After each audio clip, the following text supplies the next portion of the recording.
karena humap ya di rumah, akhirnya kita lepas-lepas baju. Masih bisa baca Al-Quran sambil berbaring. Masih bisa. Nggak mesti harus ngambil baju dulu.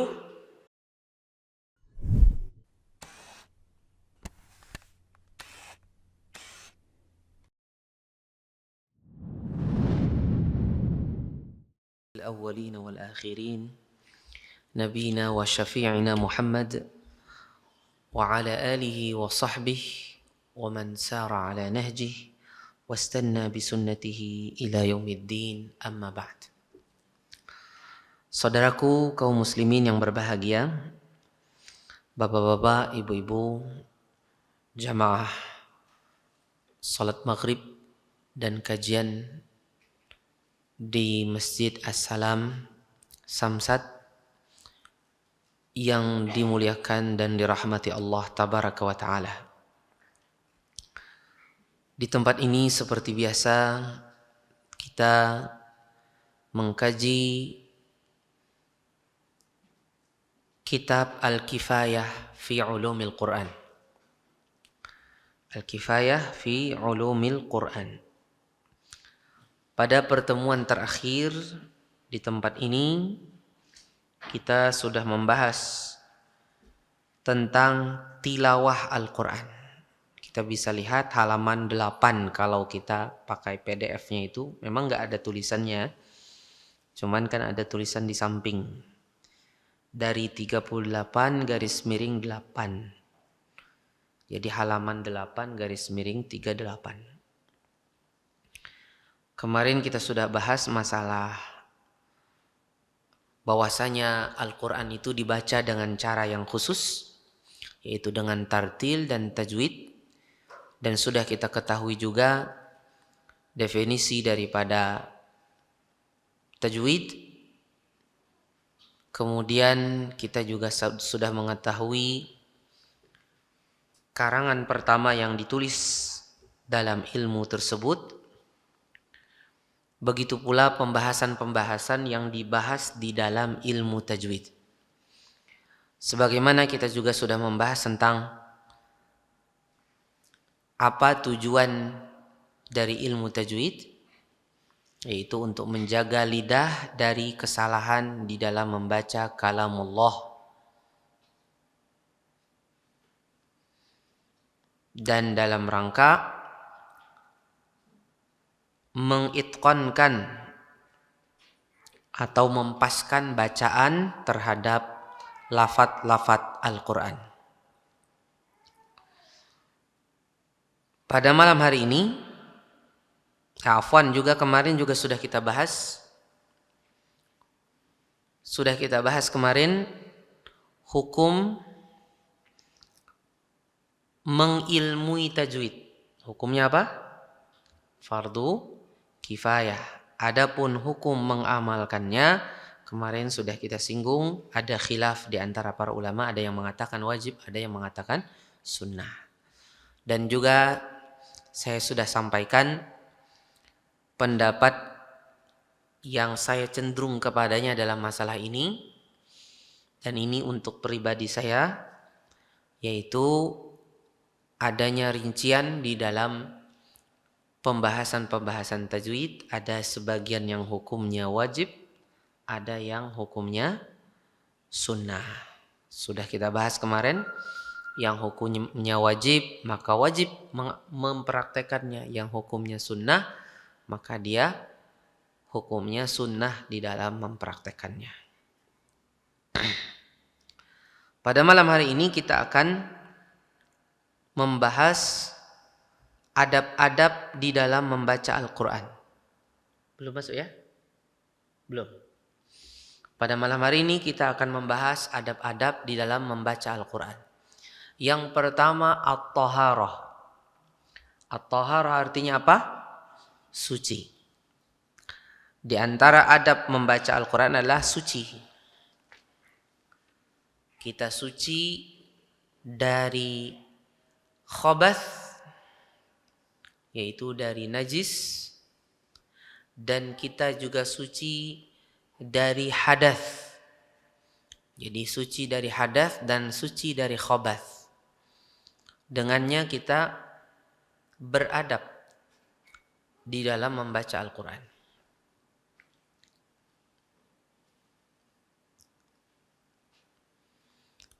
Para ulama sepakat bahwasanya seseorang yang tidak memegang mushaf, maksudnya dia membaca Al-Quran dengan hafalannya, dia tidak mengapa untuk membacanya walaupun dalam kondisi berhadas kecil. Artinya tidak berwudu. Dia berhadas kecil tapi dia baca Al-Quran dengan hafalannya. Umpamanya lagi di jalan atau sebelum tidur, tidak masalah. Ya. Kemudian kalau dengan memegang mushaf Pak ya, maka di sini termasuk dari adab adalah seseorang juga sudah dalam kondisi suci dari hadas kecil, bukan cuma suci dari hadas besar. Ini termasuk dari adab membaca Al-Quran. Jadi sepakat itu adalah adab di dalam membaca Al-Quran. Tapi ulama khilaf tentang hukumnya membaca Al-Quran dalam kondisi tidak suci dari hadas kecil. Artinya seseorang belum ada wudu.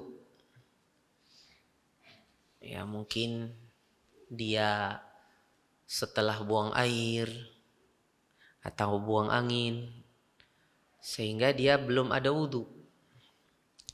Dalam kondisi ini ulama khilaf, ada sebagian mengatakan hukumnya tidak mengapa. Ya, dan ini pendapat mayoritas para ulama mutaakhirin.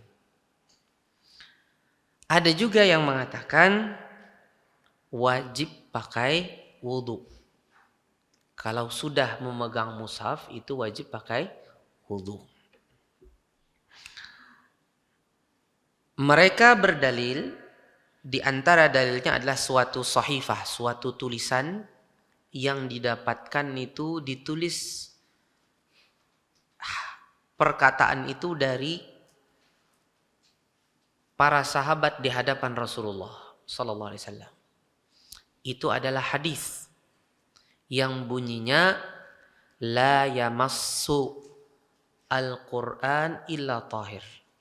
Tidak ada yang memegang Al-Qur'an kecuali yang suci. Kata tahir ini dipahami oleh banyak para ulama, artinya adalah suci dari hadas besar dan hadas kecil. Bukan artinya suci dengan kesucian iman, bukan orang kafir, bukan. Tapi suci dari hadas besar dan hadas kecil. Ditambah lagi, setelah diteliti, ada beberapa nukilan dari ulama-ulama terdahulu, adanya ijma' bahwasanya ulama sepakat tidak boleh memegang mushaf dalam kondisi apa? Dalam kondisi berhadas kecil. Dan ini dinukil ijma' ini oleh beberapa para ulama, di antaranya adalah Imam Ibnu Abdul Barr Al-Andalusi Al-Maliki dan beberapa ulama yang lain. Dan tidak diketahui adanya khilaf sebelum zaman mereka. Di antara yang menukil adanya khilaf adalah Imam An-Nawawi, dan Imam Nawawi cukup jauh zamannya. Maksudnya zamannya masih setelah zamannya Imam Ibnu Abdul Barr. Adapun sebelum Imam Ibnu Abdul Barr tidak diketahui adanya khilaf ini. Bukan cuma Ibnu Abdul Barr, ada lagi beberapa ulama yang lain yang saya lupa. Sehingga secara pribadi saya cenderung kepada pendapat bahwasanya untuk memegang mushaf harus dalam kondisi suci dari semua hadas. Suci dari semua hadas. Artinya seseorang bisa membaca Al-Quran,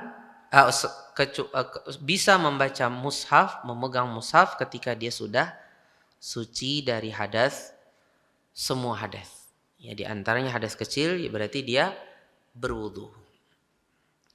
Apalagi hadas besar. Demikian.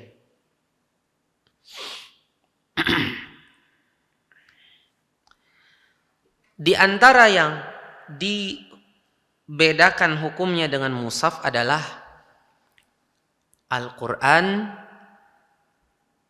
atau potongan-potongan ayat Al-Quran. Itu tidak dianggap mushaf. Jadi kadang kita dapati ada beberapa potongan ayat di suatu lembar. Di situ ada Di situ ada ayatnya, ada perkataan yang lain. Maka itu tidak termasuk dari mushaf. Tidak masalah seseorang memegangnya.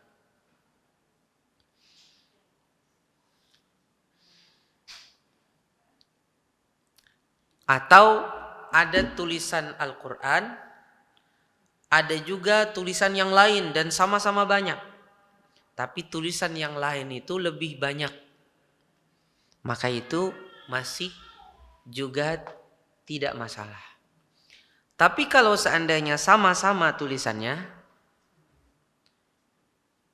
maka ini dia dianggap mushaf.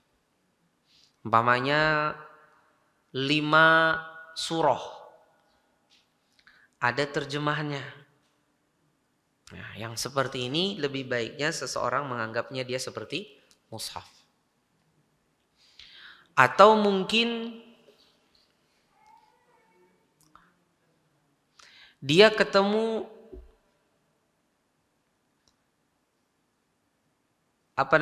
satu juz dari Al-Quran. Mushaf yang biasanya menurang meninggal tuh mushaf apa namanya? Surah apa? Mushaf apa? Al-Quran. Siapa yang tahu? Al-Quran yang satu juzan dicari orang biasanya kalau ada orang meninggal. Quran apa? Quran Muqaddam. Tahu Sidin, hafal Sidin. Nah, mantan Sidin. Nah, orang pakai Quran Muqaddam itu artinya yang disuguhkan. Kenapa? Karena tujuannya untuk disuguhkan. Dan biasanya kadang-kadang dibuat tenda selama beberapa hari, Pak ya. Ya mending kalau keluarganya yang baca. Ini biasanya kadang-kadang ada orang-orang yang disuruh untuk membacanya dan diberi upah. Kalau diberi upah dan membaca masih mending juga. Kalau umpamanya dia ikhlas dan dia mendapatkan upah itu dia tidak jadi niat utama dia, mungkin masih ada pahalanya. Terlepas dari sampai atau tidak sampai masih ada amalannya. Ini kadang-kadang sebagian keluarga itu hanya tolong ya Pak ya, minta sama tukang gali kubur. Tukang gali kuburnya juga ingin cari untung. Kemudian tukang gali kuburnya nerima saja, tapi tidak membacakannya. Ini diantara, ya artinya ada orang yang memanfaatkan, satu sisi ada menghamburkan harta pada sesuatu yang tidak terjadi, tidak terrealisasi. Jadi kalau umpamanya kita ketemu Al-Quran Muqaddam, Mbak, satu juz umpamanya, juz 3 umpamanya. Apakah itu mushaf? Jawabannya mushaf. Yang lebih tepat itu adalah mushaf. Di antara yang bukan mushaf, maksudnya hukumnya tidak seperti hukum mushaf adalah aplikasi. Nah, ini termasuk dari fikih kontemporer karena dia berbeda kata para ulama. Jadi kalau kita dapati mushaf di aplikasi, kita dapati tulisannya, kita bisa buka, kita bisa tutup kan, kita bisa keluar. Ini ya kita bisa pegang-pegang, kita bisa scroll atau pindah halaman. Ini tidak mengapa. Karena dia tidak berupa lembaran. Ya, dia tidak mengapa, tidak karena dia bukan berupa lembaran seperti mushaf. Walaupun full 30 juz. Sehingga tidak mengapa bagi seseorang untuk membaca Al-Quran, memegang HP-nya atau tabletnya, ya, ketika membaca Al-Quran. Tidak mengapa walaupun dia dalam kondisi tidak berwudu. Karena hukumnya berbeda. Sebenarnya ini menjadi kemudahan bagi kita umat Islam. Ketika dahulu tidak didapati aplikasi, sekarang sudah ada aplikasi, malah ini semestinya memudahkan kita membaca Al-Quran dan membuat kita lebih sering lagi membaca Al-Quran dan lebih dekat. Ketika di rumah kita dengan mushaf, ketika di jalan, di halte mungkin, ya, atau di bus. Nah, ini kan ada bus kita, bus Sasirangan. Bus apa lagi, Pak? Tayo. Nah, betul. Ulun pernah, ini tahadduts bin ni'mah, menceritakan nikmat insyaallah. Bukan karena ujub insyaallah. Pernah dari mana? Dari Banjarbaru sampai ke depan sini. Iya. Itu habis sekitar 1 juz seperempat.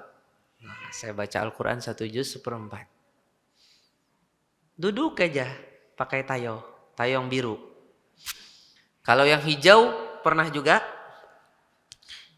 malah lebih banyak karena sempat stop di Barakat situ. Turun nggak begitu lama, naik lagi yang baru. Turun paling cuman 5 detik turun, langsung masuk lagi. Itu mungkin 1 juz setengahan baca Al-Quran. Ya, jadi Masya Allah kita dimudahkan oleh Allah Subhanahu Wa Taala. Sekarang apa yang susah lagi? Bibinian membaca Al-Quran tanpa kerudung boleh apa tidak, Bapak? Tidak berkerudung boleh apa tidak? Hah? Iya, di rumah maksudnya. Ibu-ibu mun pian hendak membaca Al-Quran tanpa kerudung, tanpa jilbab, boleh apa tidak?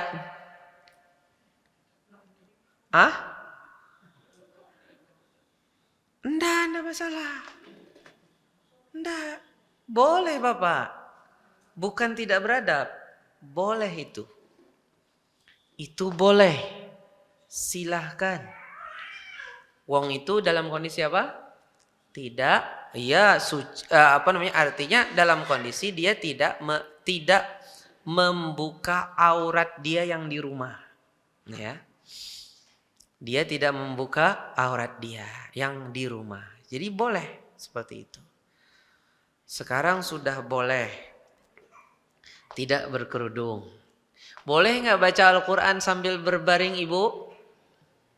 Masya Allah. Sambil berbaring boleh. Bisa taguring di sini. Sambil bersandar. Habis itu apa? Kita berabah. Itu boleh. Berbaring boleh. Kita sambil berbaring. Sudah nggak pakai kerudung. Masya Allah. Apa lagi ngalihnya? Di atas kasur boleh.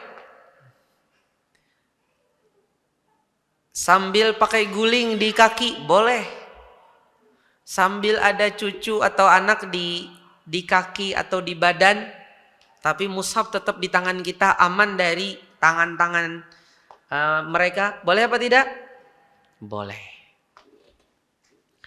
Sekarang bapak-bapak, ulun timbak pulang. Membaca Al-Quran, pian pakai celana apa tuh Pak? Kalau celana bahari itu ada ngarannya colok, tahu colok pian? Celana apa ya? Celana yang segini sampai sini. Celana apa? Apa? Apa? Salwar katuk. Kita pakai katuk. Di atas pusar. Ya. Terus di bawah apa namanya? Di bawah lintuhut. Habis itu kita megang mushaf, kita baca Al-Quran. Boleh apa tidak? Subhanallah. Gak ada larangannya. Apa larangannya? Yang terlarang kalau pian sholat. Kalau sholat kan ininya tertutup. Kita disuruh tertutup. Jangan kayak Joko Tingkir ya kan? Kalau Joko Tingkir kan sholatnya, nah di sini kerisnya. Joko Tingkir. Atau siapa lagi? Siapa dulu cerita-cerita yang lama itu? Sultan Pasai. Apa? Pangeran Pasai. Ya. Pangeran Samudra. Ya. Pangeran Samudra. Joko Tingkir. Ah itu kan terbuka ininya. Ini kan tidak boleh. Kalau kita sholat ini tidak boleh. Tapi kalau baca Al-Quran. Apa namanya bahasa Banjarnya itu? Sering terbuka atau apa? Lipai apa? Hah? Ya. Kalau umpamanya kita karena humap ya di rumah, akhirnya kita lepas-lepas baju. Masih bisa baca Al-Quran sambil berbaring. Masih bisa. Enggak mesti harus ngambil baju dulu. Masya Allah, mudah sekali. Apalagi sudah ada HP. Aduh, aku kalau ada wudhu, tuh ada HP pian lah. Di HP pian ada aplikasi. Tinggal dibuka aplikasinya. Apalagi alasannya? Enggak ada alasan lagi. Kalau beralasan enggak ada wudhu, ada gantinya. Di HP Anda ada. Masih juga cari alasan, nggak mungkin ketemu lagi. Tapi sekarang kita sudah tahu tadi hukumnya ya. Tapi para ulama yang mewajibkan atau mengharuskan kita harus suci dari hadas kecil ketika membuka mushaf, ketika membaca Al-Quran dengan memegang mushaf. Mereka mengecualikan satu golongan yang menurut mereka golongan ini boleh untuk memegang mushaf walaupun tidak ada wudhu. Siapa mereka?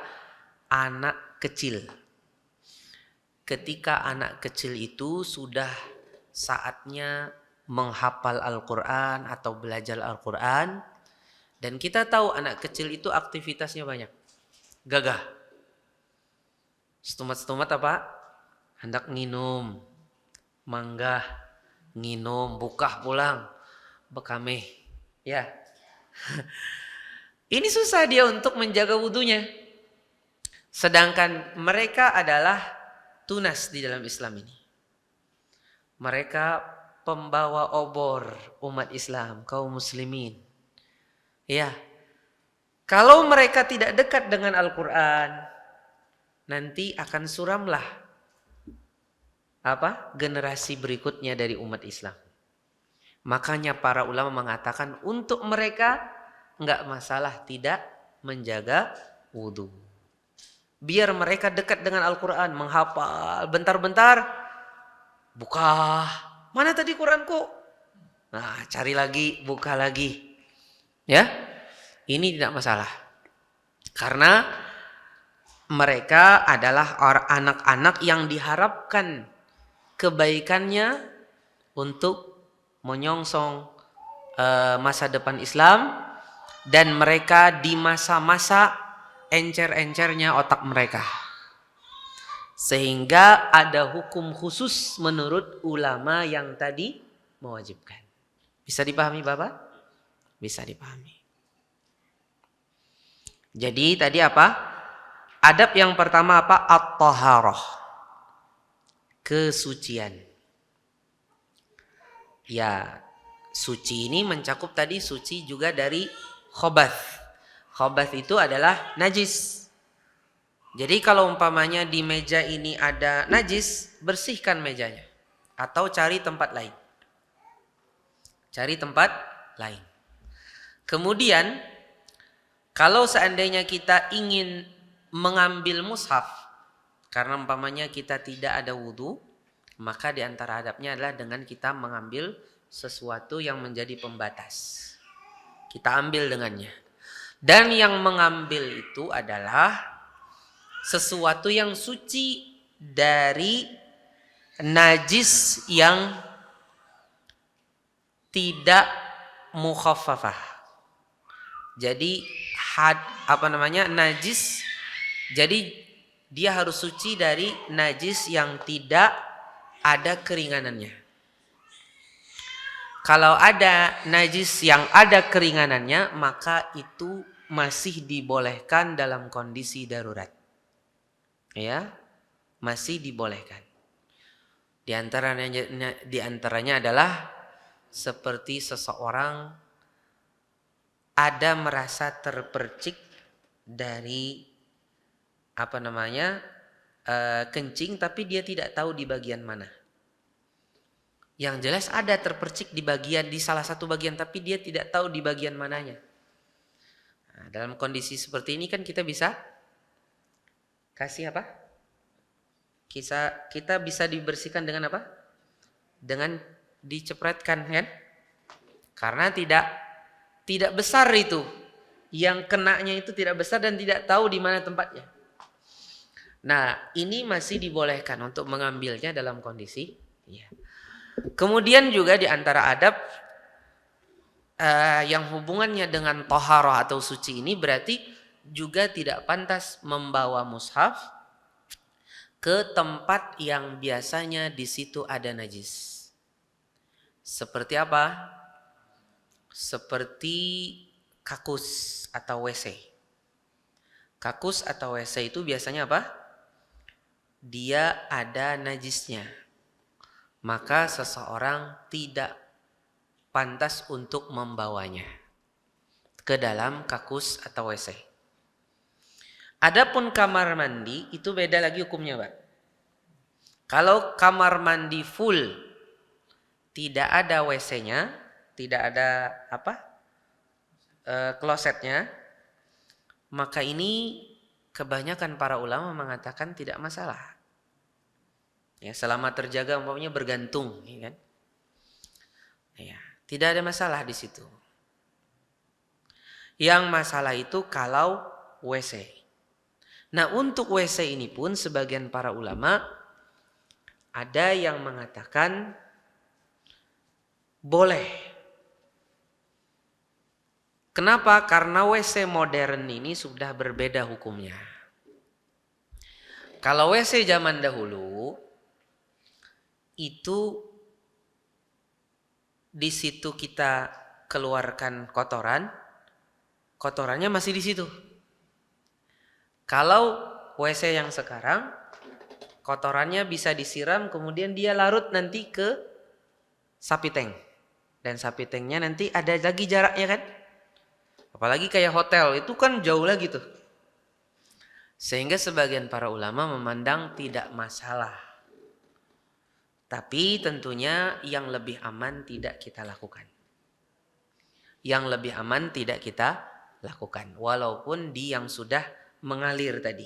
Kan habis disimbur, mengalir dia. Kemudian, selain itu juga, apa hukumnya kalau kita membawa aplikasi mushaf di HP? Jawabannya mun babukaan kada boleh. Mun hendak masuk, tutup. Tutup dulu, masuk. Jangan dalam kondisi terbuka kan gitu. Ya, kalau dalam kondisi terbuka itu yang bermasalah karena kita sedang memasuki tempat yang di situ biasanya ada najisnya. Jadi tentunya adab ini adalah dalam rangka untuk menjaga kesucian Al-Quran dan untuk menjaga supaya Al-Quran itu terus dimuliakan dan dijauhkan dari kotoran. Baik. Adab yang berikutnya as-siwak. Di antara adab membaca Al-Quran adalah menggunakan siwak sebelum membaca Al-Quran. Siwak di sini maksudnya adalah kayu yang biasanya digunakan untuk membersihkan gigi. Dalam rangka supaya mulut kita itu dalam kondisi baik aromanya. Ya. Agar kita ketika mengeluarkan ayat suci Al-Quran dari mulut kita itu ayat itu keluar dengan nafas yang dihembuskan, yang keluar, yang tidak berbau. Nah, makanya kita disunahkan untuk bersiwak sebelumnya. Dan kayu yang paling disunahkan adalah kayu arak. Kayu arak itu biasanya didapati di Arab ya, di negeri-negeri Arab. Dan itulah yang dipakai oleh Rasulullah SAW. Kalau ada yang ingin memakai selain arak, tidak masalah. Seperti ada di Arab Saudi itu kayu lain namanya kayu bisam. Nah, itu juga lumayan lembut, kayu bisam. Kayu arak yang paling populer, yang sekarang kita bisa dapati sudah berbungkus-bungkus, sudah kayak polpen, itu arak biasanya. Ya. Kayu bisam itu banyaknya di Arab Saudi Selatan. Dan siwak ini, kesunahan siwak ini tidak bisa diwakili hanya dengan pasta gigi dan sikat gigi modern. Sikat gigi termasuk yang membersihkan gigi kita dan mulut kita. Memang itu sudah bagus, tapi belum persis seperti Rasulullah SAW. Jadi yang tepat adalah kita menjaga gigi kita dengan pasta gigi, dengan sikat modern. Siwak juga tidak hilang dari peredaran. Ya. Jangan sampai kita menjadi insan yang zuhud dari siwak. Ya.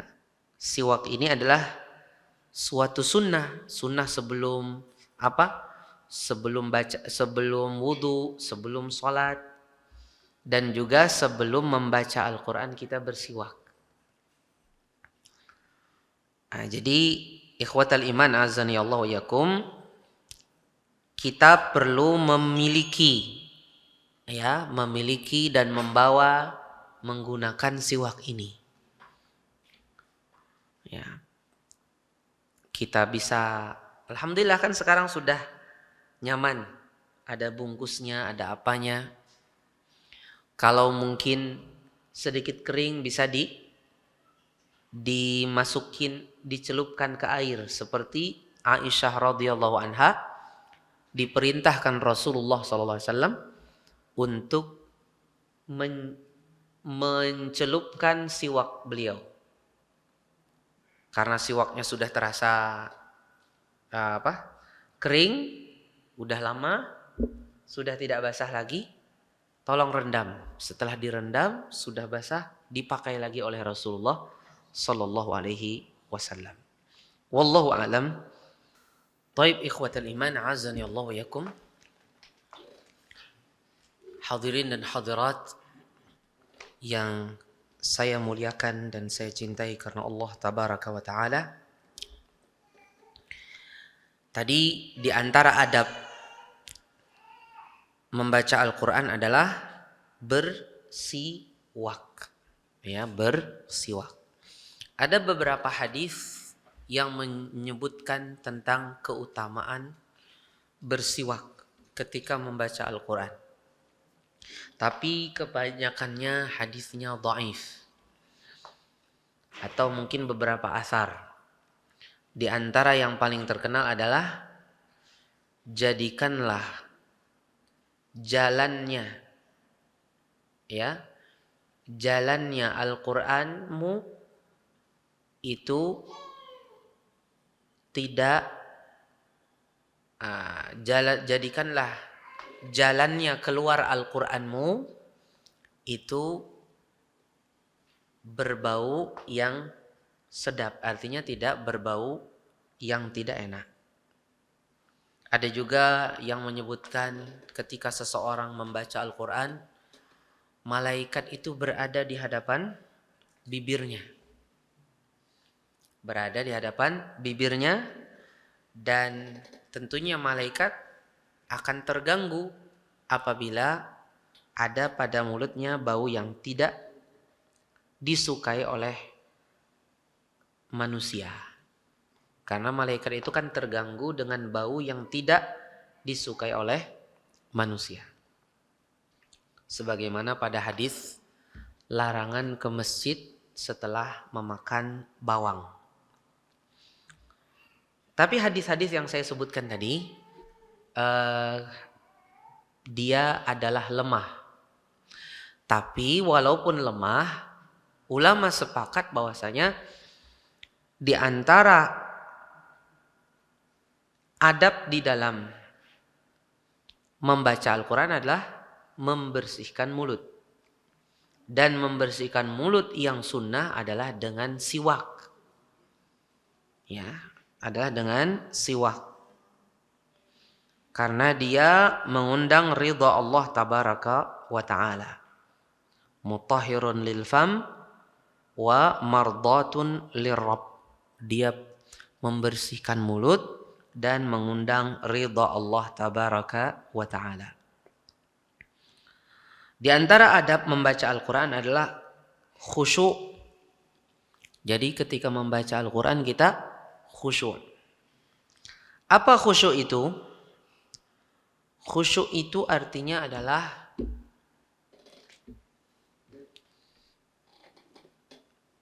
konsentrasi. Artinya ketika seseorang membaca Al-Quran, dia tidak memikirkan pikiran-pikiran yang lain. Artinya diusahakan dia khusyuk. Itulah diantara adab di dalam membaca Al-Quran. Jadi ketika dia baca Al-Quran, dia tinggalkan pikiran-pikiran yang lain. Dia hanya perhatiannya pada ayat yang sedang dia baca.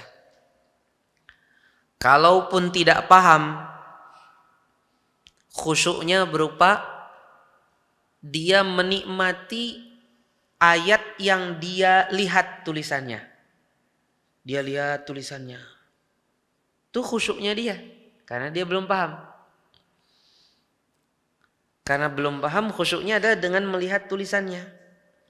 Atau kalau umpamanya membacanya dengan hafalan tapi tidak paham, dia konsentrasi dengan bacaan dia. Bacaannya ini. Jadi dia rasakan bacaan itu. Walaupun dia belum bisa memahaminya. Tapi jangan sampai salah juga dalam memahami ini. Ini adalah adab. Artinya terkadang kita bisa mengurangi adab ini ketika kita tidak memungkinkan untuk bisa khusyuk. Seperti contohnya membaca Al-Quran sambil di kendaraan. Kalau kita khusyuk 100%, bisa terujuk orang. Ya kada? Bisa terujuk orang.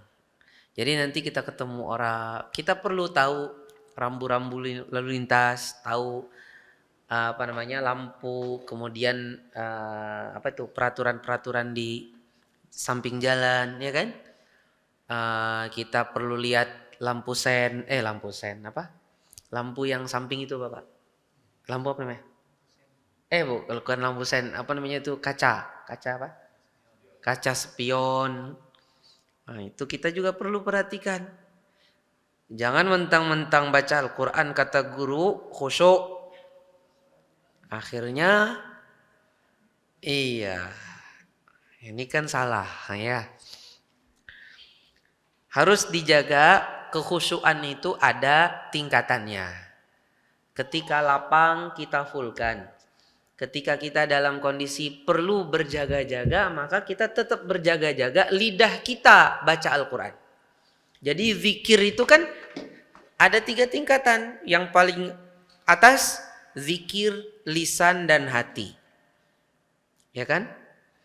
Yang kedua zikir apa? Zikir lisan. Yang ketiga zikir hati. Kita nggak bisa yang paling atas ya, berarti yang nomor 2. Nggak bisa nomor 2, yang nomor 3. Kan gitu. Jadi kita terus berusaha mengingat Allah sebanyak-banyaknya. Apalagi di Bangjo tuh Pak. Di Bangjo tuh apa bahasa Indonesianya tuh? Yang warna-warna merah, hijau, kuning. Apa namanya Pak? Traffic light, bukan? Hah? Traffic light. Nah itu di situ kan lumayan kita nunggu. Kadang-kadang belum habis. Pas sudah maju, nggak taunya merah lagi. Berapa kali tuh? Bisa sampai 2 kali. Kadang-kadang bisa sampai 3 kali, ya kan? Itu kesempatan luar biasa. Berzikir kepada Allah. Di antara bentuk zikir adalah membaca Al-Quran. Syekh bin Baz rahimahullahu ta'ala dikatakan oleh sopirnya, setiap kali dibawa kemana saja mulutnya tidak pernah berdiam. Entah dibacakan kepada beliau kitab oleh muridnya di dalam mobil itu, beliau mendengar kitab yang dibacakan, atau tidak dibacakan kitab, mulutnya selalu qomat kamit, ada yang dibaca, nggak pernah diam. Kalau diam berarti sedang mendengar sesuatu.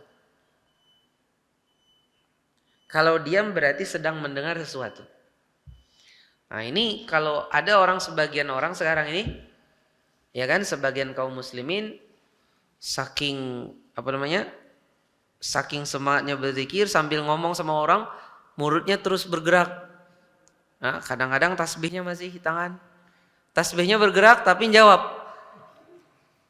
Itu apa maksudnya itu? Iya. Atau mungkin orang ngomong dia mulutnya terus mengucap. Padahal bisa jadi itu mengurangi konsentrasi di dalam menerima berita yang sampai kepada dia. Nanti datang, apa tadi? Ulang lagi. Nah, berarti kan tadi sedang tidak fokus. Kemudian membaguskan suara dan taghonni dengan Al-Quran.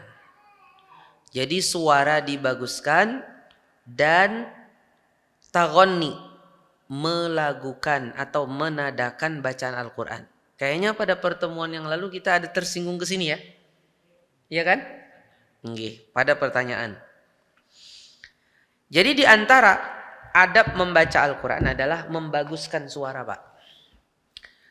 Kan ada bagian-bagian yang membaguskan suara tuh. Bagian yang paling utama, onderdil yang paling utama adalah makharijul huruf dan sifat. Tajwid lah.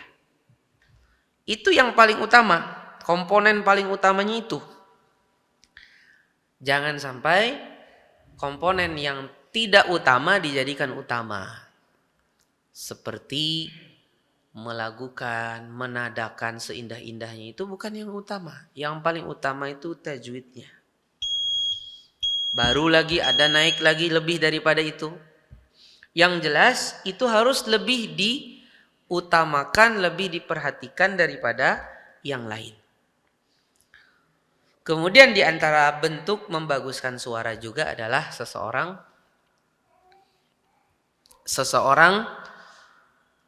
mengatur suaranya supaya lebih bagus. Jadi bukan cuma tajwidnya, suaranya bagaimana supaya tidak serak, supaya tidak sumbang, ya, falas. Itu kan perlu ada usaha. Kalau seandainya sedikit melatih diri, silahkan. Entah melatih diri, entah sering membaca kepada guru, sehingga terpengaruh dengan guru, atau sering mendengarkan murattal. Nah, ini kan bisa memperbaiki suara. Ya. Dan melagukan bacaan Al-Quran itu. Jadi Al-Qurannya dilagukan. Ya, dilagukan dengan nada-nada yang bagus, yang indah, terkhusus yang dia sesuai dengan yang sedang kita baca. Kalau ayatnya ayat azab, mungkin nadanya sesuai dengan ayat itu. Ayatnya tentang kisah, apalagi sedang berkobar-kobar, nadanya juga terkesan berkobar-kobar, ya. Dan seterusnya. Ini Masya Allah ada bapak kita sekarang ini menghadiri majelis ilmu. Beliau bergantian dengan putra beliau. Semoga Allah menyembuhkan ibu yang ada di rumah. Jadi beliau dan anak beliau sedang mendapatkan lapangan jihad di rumahnya. Ya, berjihad dalam merawat istri dan ibu bagi anak beliau. Anak beliau sudah menghafal Al-Quran di pesantren Wadi Mubarak dan khatam Al-Quran 30 juz. Sempat kemarin kuliah Al-Quran di Wadi Mubarak, ya, S1, cuma karena ibunya sedang sakit.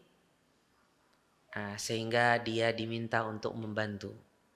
Biasanya anak beliau juga hadir pengajian saya. Di Al-Faruq anak beliau, di sini ayahnya. Masya Allah. Semoga Allah kuatkan bapak berjuang di rumah dan ibu Allah sembuhkan. Gak ada yang mustahil, Pak. Gak ada yang mustahil di dunia ini. Bagaimanapun diagnosa dari ahli kedokteran itu bukan final. Allah Subhanahu wa taala punya keajaiban yang luar biasa banyaknya. Allah bisa saja menyembuhkan Nabi Ayub alaihissalam. Ya. Kita tahu bagaimana, kita lihat cerita Nabi Ayub alaihissalam. Baik. Kemudian mengucap isti'adzah dan basmalah. Ya, tadi menadakan Al-Quran ya Pak, dilakukan ya, diusahakan. Kemudian isti'adzah. Jadi kalau baca Al-Quran, isti'adzah dulu Bapak Ibu. Nah, tentang isti'adzah ini, mayoritas para ulama mengatakan hukumnya sunnah sebelum membaca Al-Quran. Hukumnya apa? Sunnah. Dan ini kesepakatan ulama mazhab yang 4. Sunnah membaca isti'adzah itu. Sehingga karena ini kesepakatan 4 ulama mazhab, imam mazhab, maka inilah pendapat yang paling dipegangi kebanyakan para umat Islam. Sebagian para ulama seperti Atha bin Abi Rabah, Sufyan Ats-Tsauri, dan Dawud Al-Zahiri, yaitu dari kalangan Zahiriyah, mereka berpendapat hukumnya wajib. Karena mereka mendapati tidak ada yang memalingkan dari perintah wajib ketika Allah mengatakan fasta'idz billah.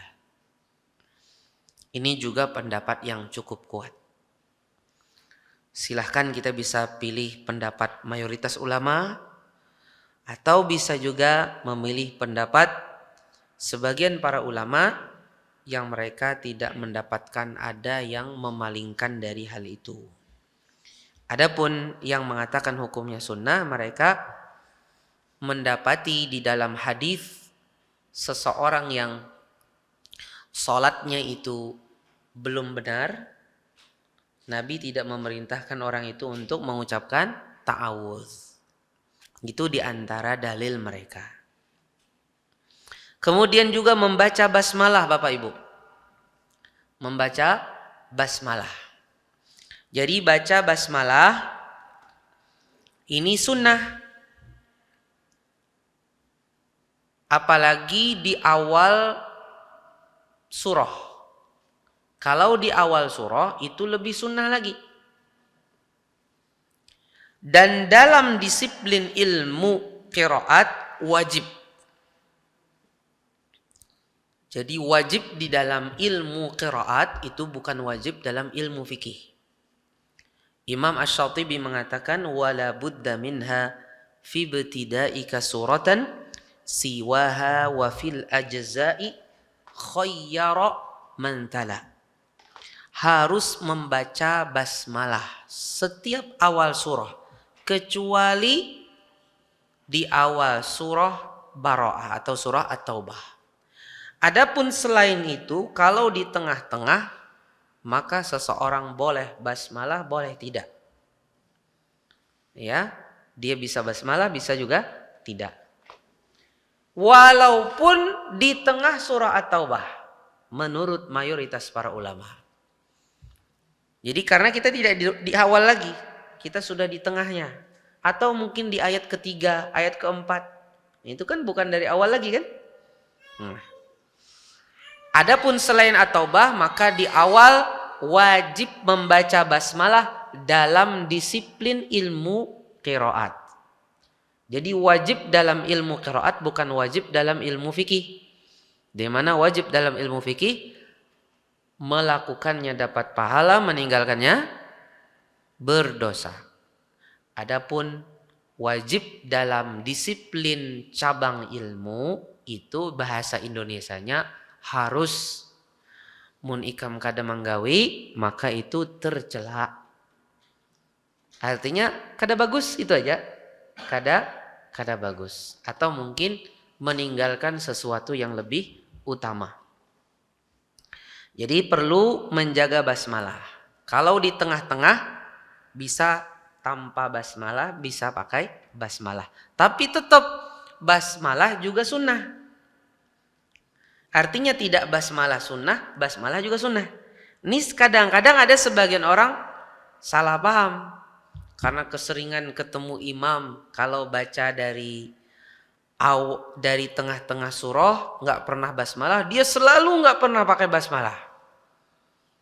Akhirnya hilanglah kesunahan berbasmalah juga kadang-kadang.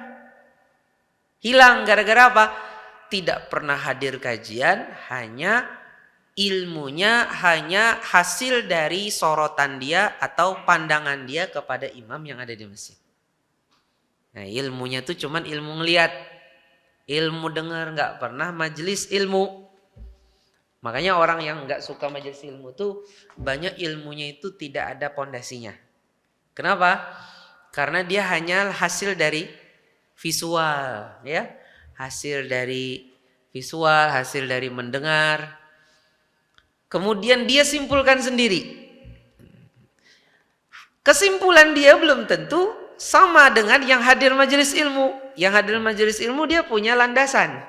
Oh, itu sebenarnya demikian. Imam itu dia kadang-kadang bisa saja basmalah, cuman kamu nggak dengar. Walaupun di tengah surah. Nggak pernah aku dengar. Enggak, bisa tetap, ya kan gitu. Dia basmalah juga, bisa basmalah, bisa tidak, ya kan gitu. Dan lain sebagainya. Jadi inilah beberapa adab di dalam membaca Al-Quran. Mari kita jaga. Mari kita praktekkan. Untuk basmalah ini yang sunnahnya adalah Bismillahirrahmanirrahim. Jadi nggak cukup dengan Bismillah, karena yang Bismillah itu bukan untuk Al-Quran. Untuk Al-Quran Bismillahirrahmanirrahim. Kata para ulama yang Bismillahirrahmanirrahim itu dua, Al-Quran dan ketika menulis tulisan atau surat. Selain dua itu hanya tasmiyah. Tasmiyah itu apa? Bismillah. Pada perkara yang dibolehkan, tidak melanggar syariat, dan tidak ada penghalang dari dibaca padanya basmalah. Ya. Tidak ada penghalang dibaca padanya tasmiyah. Iya.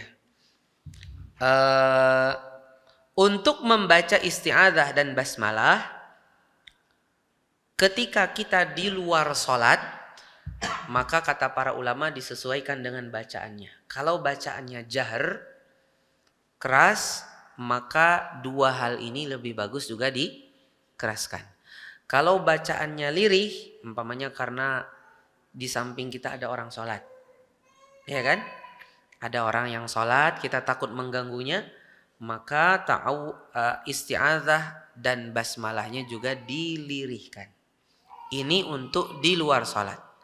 Adapun di dalam sholat, ini tentunya sudah kita ketahui bersama adanya beberapa mazhab dalam masalah ini. Wallahu ta'ala alam, insyaallah pada pertemuan yang akan datang kita akan membahas tentang tingkatan tilawah, di mana tilawah itu terbagi menjadi tiga, ada tahqiq, ada tadwir, dan ada hadar. Ini tiga tingkatan membaca Al-Quran. Silahkan kalau ada pertanyaan. Silahkan.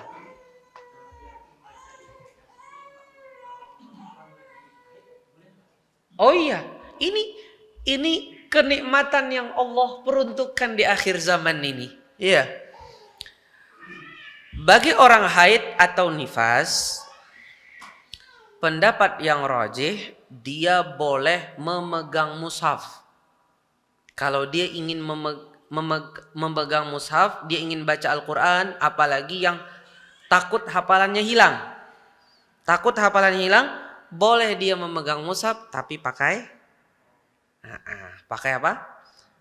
Pakai sesuatu. Atau mungkin dia pakai sarung tangan. Ya, boleh.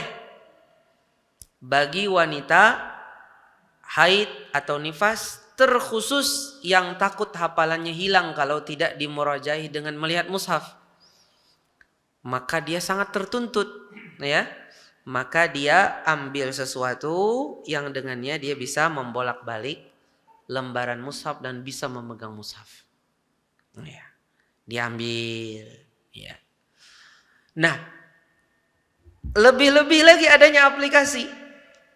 Kalau mushaf itu mungkin agak ribet, nah dengan adanya aplikasi, wanita haid dan wanita nifas lebih terbantukan lagi.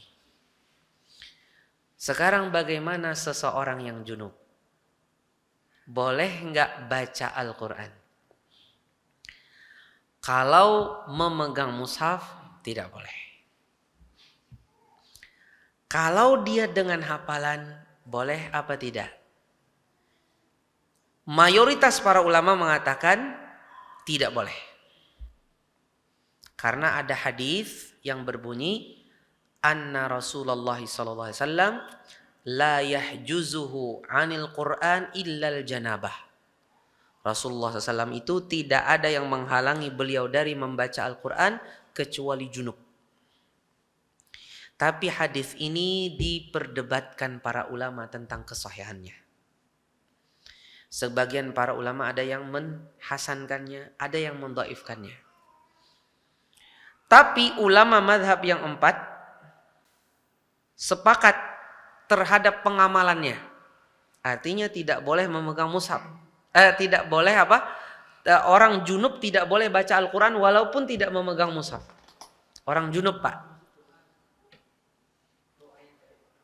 Kalau doa lain lagi, zikir itu lebih ringan. Kalau zikir lebih ringan. Tapi kalau membaca Al-Quran itu lebih berat, Pak. Membaca Al-Quran itu kan khusus itu. Kalau kita hanya subhanallah, la ilaha illallah, itu lebih ringan. Tapi membaca Al-Quran secara khusus itu masalah yang diperdebatkan. Mayoritas para ulama mengatakan tidak boleh bagi orang yang junub membaca Al-Quran walaupun tidak memegang mushaf. Nah, itu maksudnya dengan hafalan dia. Atau melihat tulisan di dinding atau di TV atau di komputer. Dia lihat tapi dia tidak memegang mushaf. Atau dengan aplikasi. Mayoritas para ulama mengatakan tidak boleh. Sebagian mengatakan boleh. Ya. Yang boleh itu mengatakan pertama hadisnya dhaif. Yang kedua, walaupun seandainya dia sahih, hadis itu tidak sharih melarang. Karena bisa saja Rasulullah SAW itu kan dikatakan beliau tidak ada yang menghalangi dari Al-Quran kecuali junub. Itu adalah kondisi keinginan pribadi beliau. Beliau tidak mengatakan itu tidak boleh. Tapi keinginan pribadi beliau nggak mau itu. Paham? Tapi kalau ada orang mau, tidak pernah dinukil Nabi melarang. Di sini hanya mengatakan Nabi tidak mau membaca Al-Quran kalau dalam kondisi junub. Paham? Tapi tidak sharih apakah itu dilarang. Tidak. Sehingga pendapat ulama yang mengatakan orang junub masih boleh membaca Al-Quran itu juga lumayan kuat. Tapi pendapat mayoritas para ulama itu menurut saya lebih aman. Kenapa? Karena itu dipegangi oleh 4 mazhab yang besar. Mazhab Hanafi, mazhab Maliki, mazhab Syafi'i, mazhab Hambali. Dan di antara ulama zaman sekarang yang merajihkan hal ini juga adalah Ibnu Baz. Ya, Syekh bin Baz rahimahullah ta'ala. Dan ini kalau sudah sepakat 4 mazhab itu jarang keluar dari yang hak. Bisa karena kita itu berputar-putar dengan dalil. Bisa saja hak itu keluar dari 4 mazhab. Tapi jarang keluar dari 4 mazhab. Paham Bapak? Nah, di antara yang merajihkan boleh adalah Syekh Al-Albani karena memandang hadisnya dhaif. Kalaupun hadisnya juga sahih, dia tidak sharih, tidak tegas. Sahih tapi tidak tegas. Ya, karena hanya menceritakan pilihan Rasulullah saja. Tidak menunjukkan hukumnya. Wallahu ta'ala alam. Jadi, Masya Allah aplikasi ini nikmat buat kita umat Islam di akhir zaman ini. Jangan sia-siakan. Tapi jangan juga gara-gara aplikasi ada Al-Quran berdebu, bekulat. Jangan, Al-Quran tetap lebih banyak. Diusahakan lebih banyak dipegang. Tetap diusahakan Al-Quran, mushaf itu tetap lebih banyak dipegang. Kalau bisa kita itu kolektor mushaf, tapi mushaf yang memang kita perlukan. Ya, sudah saya singgung kemarin ya. Jadi ada mushaf mungkin nang tagana di ruang keluarga atau ruang di mana kita bisa santai. Biasanya kan di ruang keluarga ya Pak ya, di ruang tengah. Nah, untuk di kamar sambil berebah mungkin di samping di kasur ada juga di sini mushaf yang ukuran sedang. Karena kan kita tinggal baca begini. Kalau di luar mungkin pakai rihal Kak Pak? Apalagi rihal yang begini mungkin perlu gede. Nah, supaya lebih jelas, puas ngelihatnya. Kalau di ruang tamu mungkin yang ukurannya sekian. Jadi pas ke ruang tamu dapat lagi. Karena kita sudah akrab dengan Al-Quran, apa yang tadi kita baca di ruang tengah, kita mudah mencari halamannya. Loh Ustadz kayak apa? Supaya cepat mencari halaman, mudah. Sudah ada sudah ada teorinya, ada apa namanya? Ada rumusnya. Umpamanya pian ingin buka juz 17. Gimana caranya? Tanpa melihat daftar isi. Pertama, langkah pertama kurangi. 17 kurangi 1 berapa, Pak? 16. Tulis 16. Toyib. 16 ya. 16 habis itu ada apa, Pak? Habis itu 16 ya. Berarti tadi 16 ya kan? Nah, sekarang 16 kita kali berapa? Kita kali 2. Berapa? Berapa, Pak? 32. Ditambah lagi 2. Kita buka. Enggak, tambah 2 terakhir. Kata 2-nya terakhir. Kita buka di mushaf keluar. 322. 322. Kita buka langsung halaman 17. Halaman 17, juz 17. Jadi mudah, nggak perlu kita cari-cari. Nggak perlu cari apa namanya tuh, daftar isinya. Oh, tadi aku sudah juz 17 hizib kedua. Tinggal buka hizibnya. Ya kan? Pengen pamannya juz 20 gimana? 19. Berarti, ya kan? Kemudian 19 kali 2 berapa? 38 2 382. Ya? Apanya, Pak? 19 kan tadi? Iya. Iya. Enggak, 20. Juz 20. 20. Juz 20 tadi kan? Kemudian 19 kan? 19 kali 2 38, berarti 382. Buka langsung. Dapat. Apa susahnya, Bapak? Nah, kemudian ketika kita di perjalanan baru kita pakai aplikasi.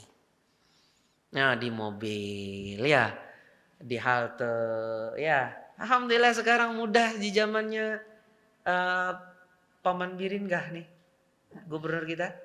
Nah, Masya Allah, jalan-jalan luar biasa. Kita bisa lihat di aplikasi kita, di halte, di mobil-mobil, kita bisa lihat langsung di sana. Barakallahu fikum. Semoga ini bermanfaat bagi kita. Salah dan khilaf mohon dimaafkan. Mudah-mudahan di pertemuan yang akan datang kita kembali dipertemukan Allah Subhanahu wa taala dalam kondisi sehat walafiat. Salah dan khilaf berasal dari ulun pribadi, mohon dimaafkan. Kebenaran datang dari Allah Subhanahu wa taala. Mari kita tutup kajian ini dengan doa kafaratul majlis. Subhanakallahumma wa bihamdik asyhadu an la ilaha illa ant astaghfiruka wa atubu ilaik. Assalamualaikum warahmatullahi wabarakatuh. Terima kasih. Jazakumullah khairan wa barakallahu fikum.